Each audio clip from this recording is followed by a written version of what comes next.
Fire clapperboard, welcome to the channel.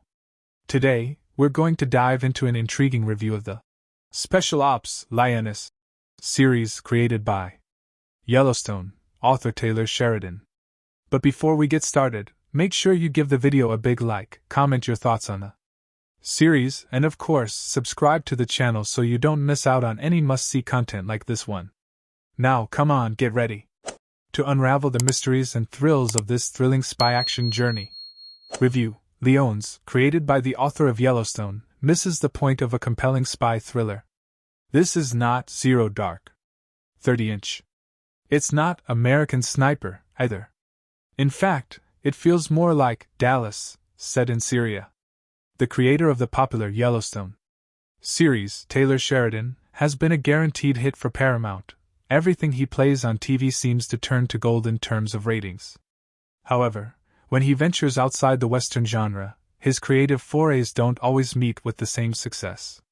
His spy and military thriller titled Special Ops Lioness, available to stream on Paramount Plus on Sundays, with a 4-star rating out of 5, doesn't do much better than his previous project, Tulsa King, with Sylvester Stallone.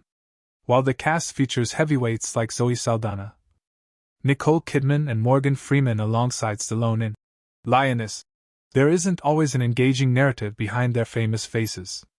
The series is a muddled, uneventful, and incident take on the war on terror that seems to be closer to dramas like ABC's Grey's Anatomy or NBC's This Is Us than spy shows like Jack Ryan or Amazon's The Terminal List.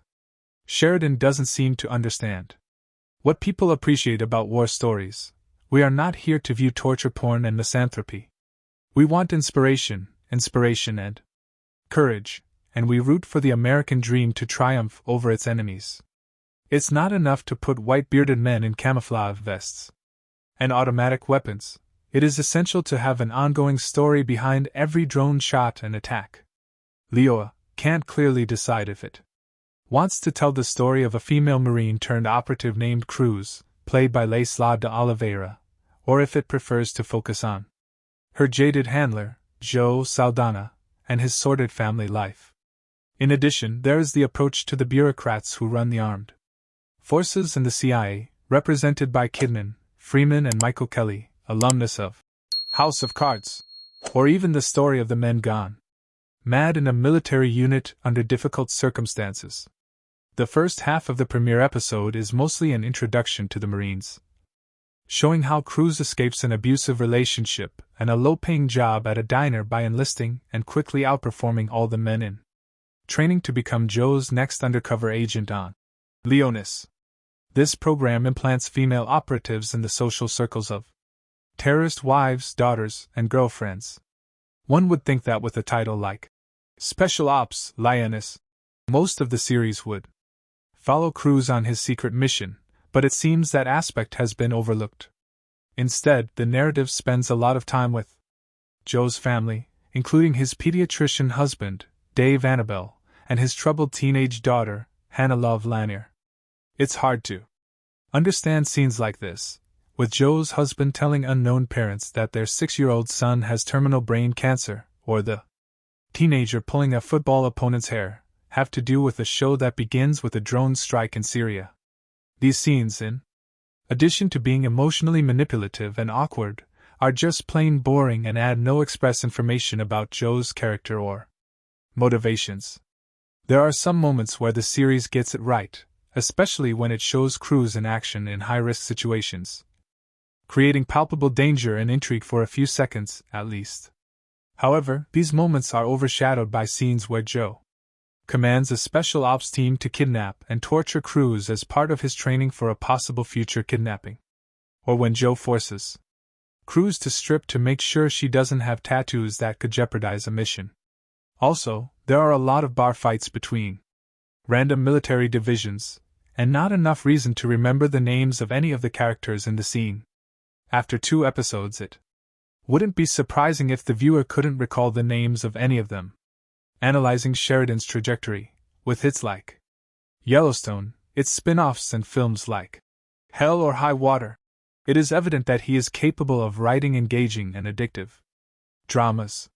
However, in Lioness, it seems that he tried to embrace too many ideas at once, originating from a confusing narrative. It might have been interesting to explore the emotional cost of working in covert operations for someone also looking to raise a family. Or focus on the toll that espionage takes on soldiers. Even tackling the topic of infiltrating terrorist social circles could have been an intriguing approach. Unfortunately, Lioness failed to hit the target this time. In summary, Lioa is just an uncoordinated mess with tons of sand. Movie camera magnifying glass tilt to left, and so we come to the end of this fascinating review of Special Ops Lioness. If you enjoy our analysis and are eager to follow more incredible content about series and movies, don't forget to like the video, share it with your friends, and comment on your theories and impressions about the series. Oh, and if you're not subscribed to the channel yet, don't waste time. Subscribe now so you don't miss any of our upcoming videos full of entertainment and information. Thanks so much for being with us, and see you in the next video. Until then, stay tuned and continue exploring the exciting universe of series and movies with us. A big hug and see you soon. Hugging face party popper.